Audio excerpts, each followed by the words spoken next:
आज हम जगाधरी के झंडा चौक पर आए हैं। वैसे तो बहुत सारे लोगों को पता ही है, फिर भी मैं बता देता हूँ। जो ये प्राइवेट स्कूलों की लूट चारों तरफ से तराई करा रखी है, जिसमें उसके विरोध में हमने आज ये मोर्चा निकाला है।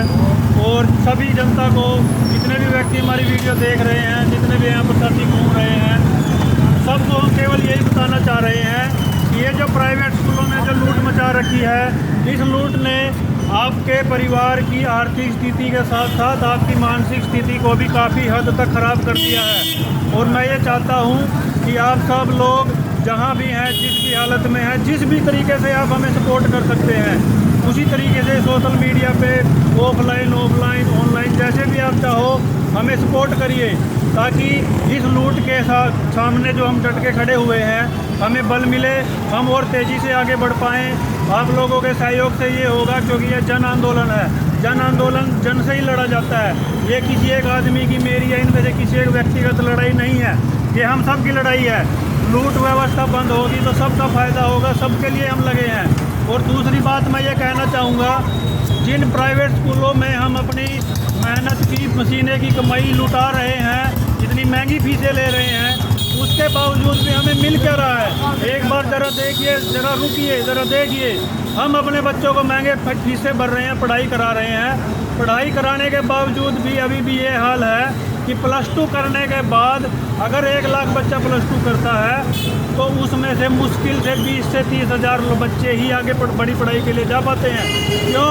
क्योंकि हमारे यहाँ पर कोई ऐसी व्यवस्था नहीं है कि कोई भी बच्चा +2 के बाद आगे क्या पढ़ाई करनी, कैसे करनी, उसको बता सके, उसको समझा सके। किसी भी सरकारी भर्ती को आप देख लो, केवल और केवल 0.01% लोग भर्ती होते हैं। जितने लोग फॉर्म भरते हैं, 99.9% लोग हर भर्ती में फेल हो जाते हैं। ये हमारा एजुकेशन सिस्टम है।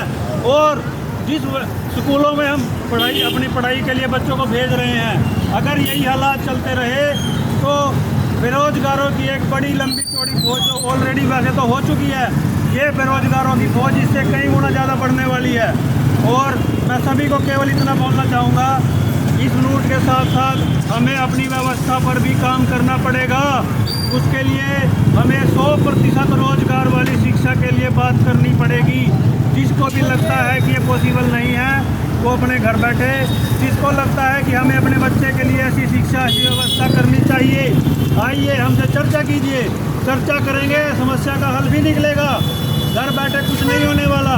अगर आपको लगता है कि घर बैठे सब कुछ हो जाएगा, घर बैठे रहिए। अगर आपको लगता है कि निकलना पड़ेगा, अब टाइम नहीं रहा है घर बैठने का, घर से निकलिए, अपने और अपने बच्चे के भविष्य के लिए आइए, बैठते हैं, चर्चा करते हैं, समाधान भी निकलेगा। फिर समाधान के लिए काम होगा। समाधान मैं अकेला नहीं कर सकता, कोई भी आदमी अकेला नहीं कर सकता। सभी लोग मिलके करेंगे, समाज इकट्ठा होगा, खड़ा होगा, सारे समस्याओं का समाधान समाज और समाज केवल समाज ही कर सकता है। अकेला व्यक्ति केवल और केवल समस्या बढ़ा सकता है, समस्या का समाधान नहीं कर सकता। सभी लोगों को निकलना पड़ेगा, खड़ा होना पड़ेगा, बोलना पड़ेगा कि हाँ ये गलत हो रहा है, सबके साथ लूट हो रही है।